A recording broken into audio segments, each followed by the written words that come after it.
All right, so we got good news. We've completed the job. The last thing that we have to do before we can call this done is we have to get paid, which personally I consider one of the most important parts of a business. So in John Doe, we're going to head into our financials.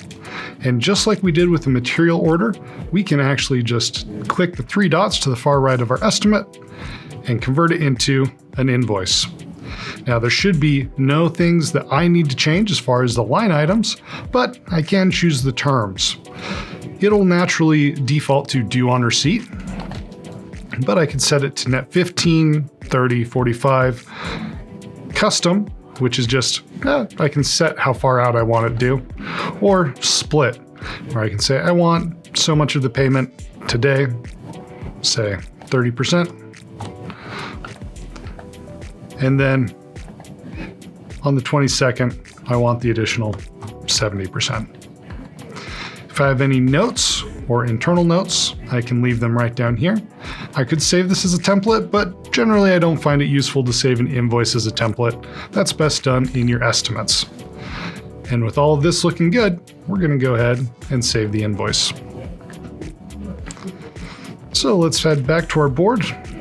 We'll go to the billing board because, hey, we've got John Doe all the way into billing.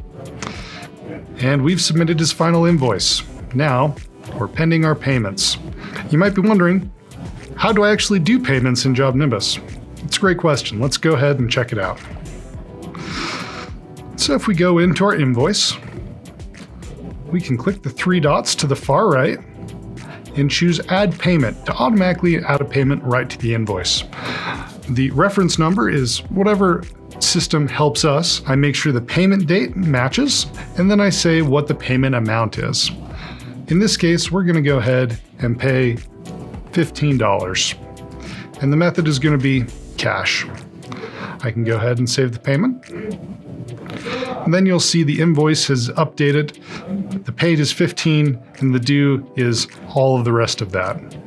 The other way that I can do this is I could add a payment down here. And you'll notice that the first payment I made has already updated itself right in that area. So I click on Add Payment. I put in another reference number. I choose the payment amount. This time we're going to do paid in full. We'll do the rest of it. We select the payment date. Today is fine. And the way that we're doing it, we'll do it by check. And I'm going to unclick right here that it's automatically being applied to that invoice. But if it's checked, it'll just drop it right on the invoice. Once I've done that, I can click on the invoice itself. And if I choose to add a payment now, it'll suggest that I use the payment that I just created, or I could use a new payment. Let's go ahead and finish this out with the payment that we already used by applying it to our invoice. We now see, hey, this is paid out and the status has changed to closed.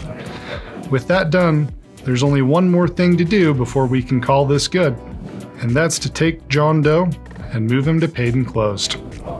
Congratulations, if you've been following along, you now know the entire sequence that's needed to get a customer from lead to paid and closed using Job Nimbus's financial options. I hope this has been very useful for you, and we'll catch you in another video.